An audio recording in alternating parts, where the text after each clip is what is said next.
We're back with another show and a very special guest. Coach Wendy is joining us today, and she's going to deliver on another very simple meal. Wendy, I'm so glad to have you here with us. How are you doing today? Oh, I'm doing great. You might hear in the background my dogs. I love that. That's great background. If you listen to the show and you have an animal, let us know. Is it a dog? Is it a cat? Is it a rabbit? Is it a bird? Write that in the chat box. Let us know what animals you have at home. And while you're doing that, Coach Wendy, I'd love to have you tell everybody a little bit about yourself and why you're such a legend. Oh, thank you.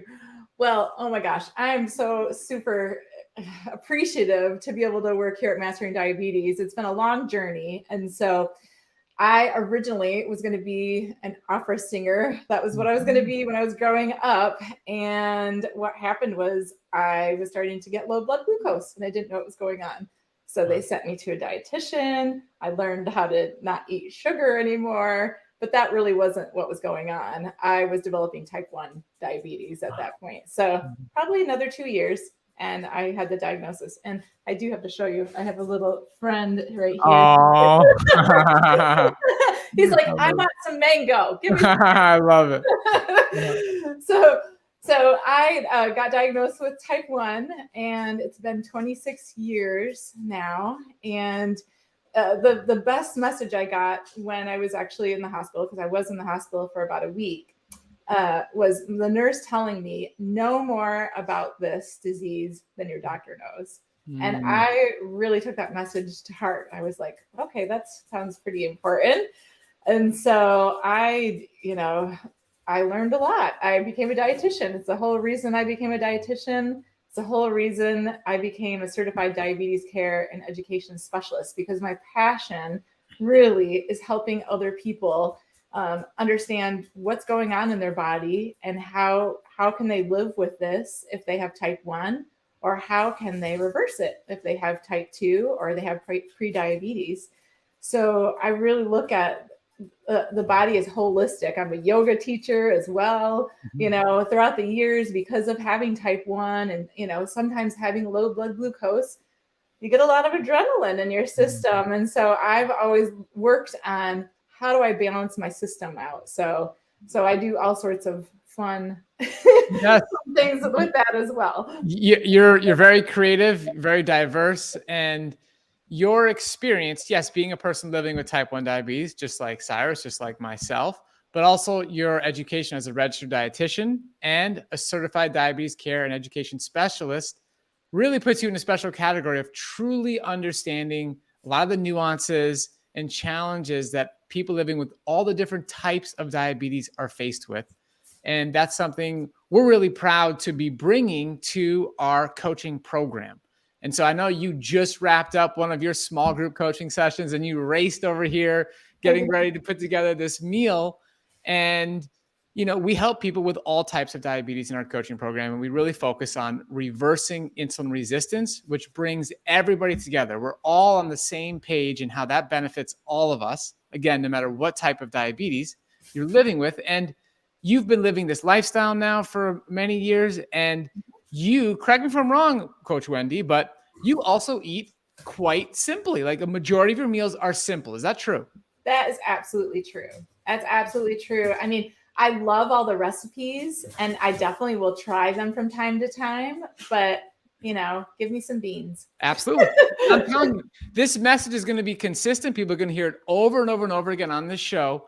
People who succeed on this lifestyle over the long haul come to a place where it's a fairly small number of simple recipes that you're having repeatedly. And of course, you throw in some special treats here or there, some new recipes that are fancy, have more ingredients, take more time. But the foundation is truly simple meals. And today, you're going to be showing us a satisfying mango delight recipe. So take it away and show us how to make it. All right. So I love naming it. It was so fun. My husband and I named it together. I love that. So this meal actually came out of me wanting to have some beans and me wanting to have some mango.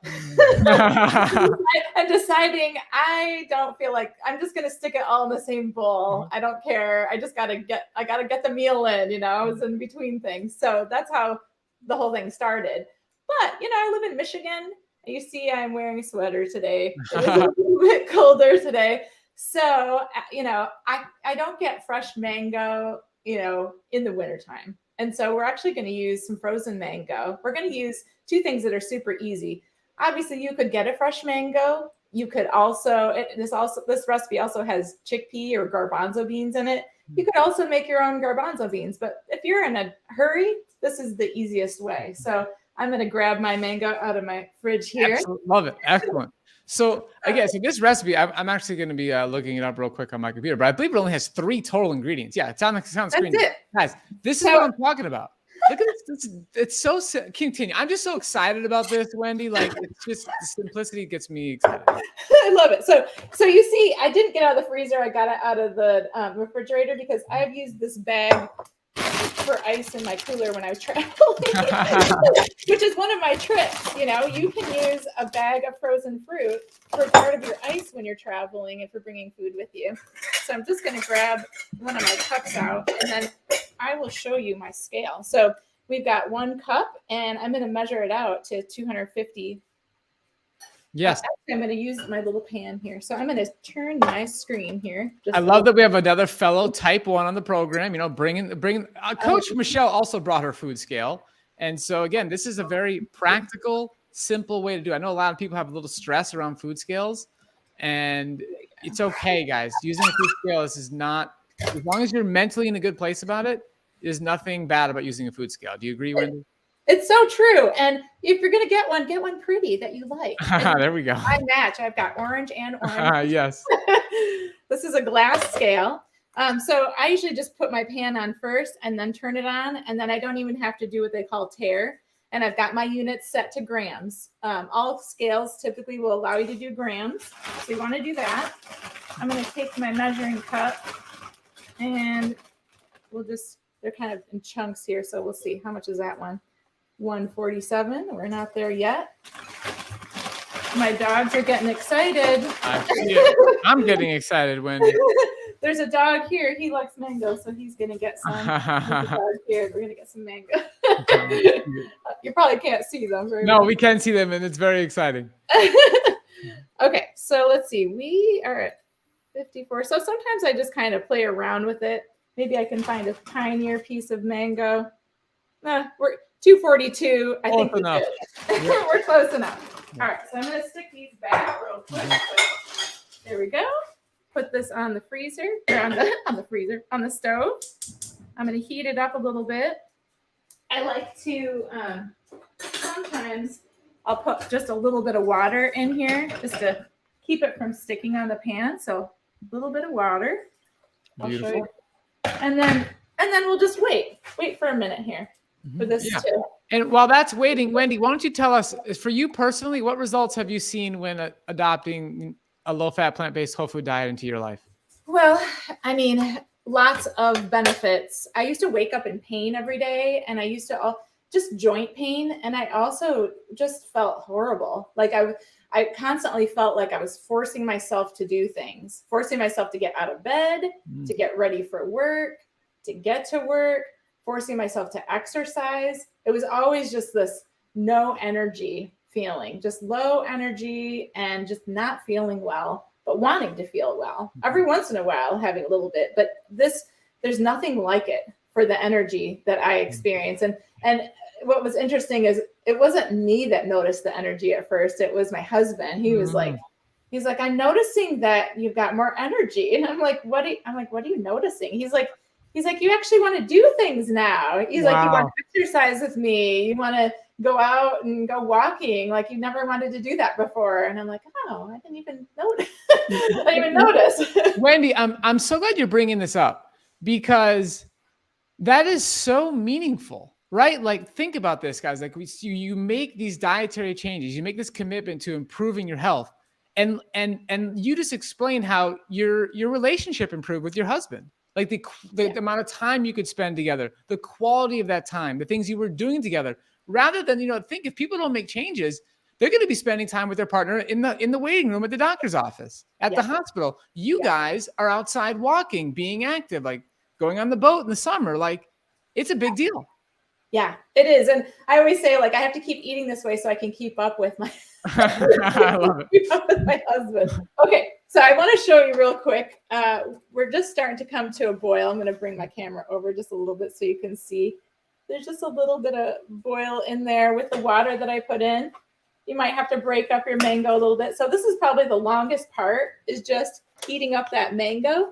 But once we've got it heated up, it's so tasty. Oh my God. I can't even tell you. So I'm just going to break it up a little bit. It's almost ready.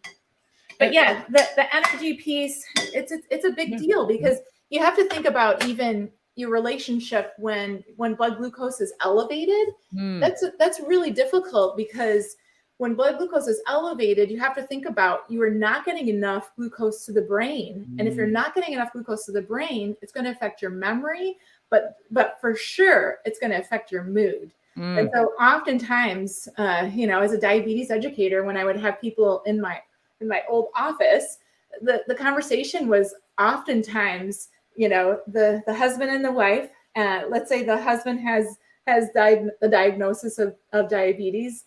And I would mention things like, do you notice that you argue?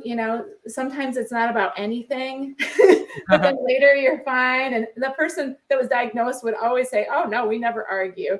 But the spouse would always be like in the background, like, yeah, that's happening. Like, for the memory, like, do you notice that you have a conversation and then they don't even remember? Like you said, oh, it's Monday, but on Friday we're going to go out with friends. And on Friday, they're not even getting around to get ready because they don't remember the conversation. Right. And that can happen with elevated blood glucose. So as you start eating this way, you find those numbers come down. You start to feel better. The body, healing is such a word that people get stuck on, because they think it has to look a certain way. It has to go from A to B. That's not how healing happens. It happens internally first. So there's slight shifts. Maybe it's more energy. Maybe it's not the blood glucose meter at first, but eventually it will be, and for people with type 1, healing is different as well. It's still internal things are happening. Blood vessels start to work a little bit better. Cholesterol comes down, blood pressure comes down, and then you see those blood glucose numbers starting to come down. Healing doesn't mean reversal for type 1. In this case, we don't know, right, Robbie? Right, exactly right. That's weird. Okay, so you made a lot of really important points here. And number one, you're right. Healing is not linear. And that's important, so that you're going to make progress. Sometimes you take 2 steps forward, 1 step back. That's okay. There's going to be ups, there's going to be downs, but we're headed in a good direction. And yes, we have not figured out how to reverse type 1 diabetes. Nobody knows that solution yet. But what we do know for people living with type 1, type 1.5, or insulin-dependent type 2, is how to reverse insulin resistance. You can put yourself in a clearly insulin-sensitive state by adopting a low-fat, plant-based whole food diet and eating meals just like the one Wendy is showing us today. This is a very low-fat meal. Has a really healthy, appropriate amount of protein here, and this is the key to, again, becoming more insulin-sensitive. Yes. So I'm just opening my can of beans here. I'm going to drain it in the sink. I'm going to rinse it out, because when you rinse out canned beans, you actually can get off 30% of the sodium that's on there. Excellent. So that's pretty nice. Yes. And I also love how you're showing us a good way to, as it becomes colder outside, how to use the frozen mango, but not have to eat it cold. Yeah. Yeah. So you can, I often believe, when you're in a cold environment, you need to eat some warming foods. So some cooked foods are very healthy for you.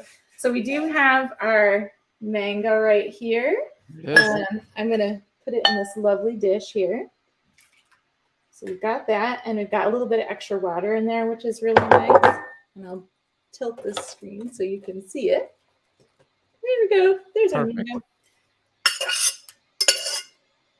You have a beautiful, beautiful bowl. Oh, thank you. I love beauty. You know, beauty's so important when you're eating. You eat with your eyes first before you actually eat the food. So Absolutely. we've got our cup of garbanzo beans here. So I'm just going to put that right in here. Easy. We have a comment says just chickpeas, mango, and cinnamon, and the answer is yes. It's just chickpeas, mangoes, and cinnamon. That's right. That's it. That's it. I know it sounds silly, and so I did 1 to 2 teaspoons. So it's always like, do you leave this on or not? But I am going to measure out my teaspoon. So let's see. I've got a little. If I could show you my. So I do believe in beauty, but look at how many. This is what you're hearing me go through, because I believe in, if I'm going to be using these tools a lot, I've got to have more than one set. Yes. Right. And that just, these are just like little tricks that I use to keep me eating this way. That way I'm not always having to just keep washing everything all the time. So I've got 1 teaspoon here, and I might do like maybe half a teaspoon. There we go. Beautiful. So this is so tasty. There's something about having the added fat that's in here with the garbanzo beans and the mango that make it taste so delicious. And this is the whole recipe right here. It. Boom. And that's a simple meal that you would eat any given day. What did you have this for breakfast, lunch, or dinner? When would you have this? I typically would have this for lunch. Mm-hmm. It's a great lunch meal. It's going to be my lunch today. Yeah. That's fantastic. You have a simplest meal in the Mastering Diabetes method yet. I love that comment. We also have a question, Wendy, of somebody asking, can we eat edible flowers as part of this diet? Oh, absolutely. Absolutely. You know, and I probably wouldn't even count them as anything. Yeah, right. You know, it would be less than a gram, most likely. Yeah. And you're making a great point there as well, because sometimes when people enter things into Chronometer, you don't have to enter things that have really no caloric value, right? Yeah. You don't have to enter the cinnamon. You don't have to enter the edible flowers. Keep your life simple and just enter the things that are going to provide you with, you know, the data you need about the fat and carbohydrates and all that. Yes, absolutely. Cool. Okay. And do you know what food scale you have? Yes, it's Escali. So it's spelled ESCALI, and it's got a number on it right now because I'm hanging on to it. There you go. And you can get different ones. It just has a simple battery on the back. I have 2 actually. I have this glass one, and then I have one for when I travel. And it looks like this. It's the same brand. It always says hello to you when it turns on. That's cute. And then you can separate this piece so that if you have a larger bowl, you're setting it down, you can just set it on top of it. So I do bring this one with me when I'm traveling. It just makes it a little bit easier. I don't have to worry about glass breaking. That's a great invention right there. Yeah. Okay. Kimberly's asking, is that whole bowl 1 serving? Yes. This whole bowl is my lunch today. That's what I'm talking about. I love it. I'm super excited about it. And how much insulin as a person living with type 1 diabetes would you need for that bowl? I'll probably take about 4 units of insulin for that today. Perfect. Look at that. I love it. I love it.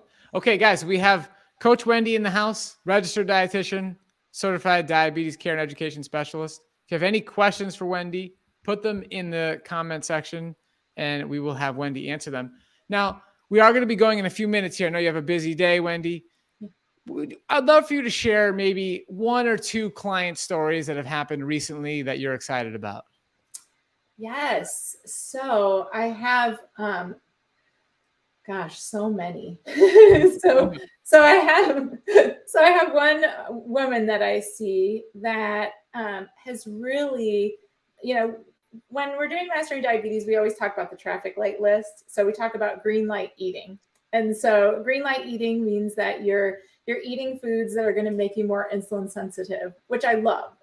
So she has been eating green light for about 3 months and doing very well, being very consistent with it, and really finding blood glucose numbers going from 180 consistently for fasting blood glucose. They're now about 123 for her fasting blood glucose. And that's been more consistent, but it has taken some time, and she's really been doing the work. You know, we're just starting to add exercise in. And so the exercise makes all the difference. You know, it's I like it when people go stepwise with doing this, because it's really a lifestyle change. And I find if you go stepwise, like first adding the breakfast, then the lunch, then the dinner, and then starting to implement some of the other tools that we recommend, you know, things start to change. Yes. You know? And it's just like, you know, you wouldn't just you wouldn't just like go from, you know, you had a baby and now they're 10 years old. Yeah, you know? exactly. Yeah. Time. I was looking at the comments as you were saying that. You were telling a story about a person with type 2, correct? Yes. Okay. And so in that example, what's happened, like that's a big jump in their fasting blood glucose, but it's probably going to be even a bigger reduction in their overall A1C because of what's happening all day. Yes. So it's important to know. And really, like you said, we want to take this one step at a time, celebrate progress. We do have a comment of somebody saying, can we request to be in Wendy's group? Absolutely. So if you want to enroll in coaching, what you do is you go to masteringdiabetes.org/start, and you can set up a call with an enrollment specialist, and they can help you understand about your coaching options and when you could work with Wendy, and we can make that happen for you. So definitely do that. And you might have a waiting list right now. I'm not 100% sure when, but you do private coaching as well, Wendy. I do private coaching as well. Yeah. And I love, that's one of my things. I love all, you know, I love all of it, but Sure. Private's so much fun too. It's fantastic. You know, one thing I totally forgot to mention at the opening of the show is the Blood Sugar Revolution Summit. Oh my gosh, I'm so excited about it. I'm so excited. I want to watch it. I was so focused on you and the recipe, I just completely lost track. Guys, if you're watching right now and you have not registered for the Blood Sugar Revolution Summit, you have to fix that right now. Bess, I don't know if you can put a link in the comment box or not, but there we go. There's a link. So it's in the comments. There you go. bloodsugarrevolution.com right there. And it's kind of a long link, but that's the one you're going to want to click. And we have 22 amazing experts this year. This is our 6th annual summit, and it just gets better and better, and it's free. The whole thing is free. So register. The event will start November 2nd to the 9th, but you got to register now. And there's a bunch of bonuses for you to get. And then you'll have new interviews released every single day for free during the summit. It's amazing. And again, we cover a lot of different topics with incredible experts, whether it's kidney disease, heart disease, gut health, cancer, weight loss, longevity. It's incredible. So please don't miss this and make sure to register. And if you have any questions, you can let us know in the chat box. But Wendy, I wanted to thank you for your time today. Thank you for all the love and care and attention to detail that you give to our clients. It's such an honor to have you on our team, and I appreciate you so much. Oh, thanks, Robbie. I love this work. It's fantastic. And to see people transform this way, it's amazing. It's amazing. People turn into their best selves eating this way, which I love. I love that. I love it. Yep. You're just guiding people to take care of themselves, and they're doing the change, and it's a beautiful process. So thank you, everybody who participated today. I hope that you make this recipe and then tag us on Instagram, tag us on Facebook. It's very simple. Hopefully you can remember it. All right. Chickpeas, frozen mango, and cinnamon. Try it out. Let us know how you like the flavor combination. And we will see you next week. Same time, same place. Have a great day.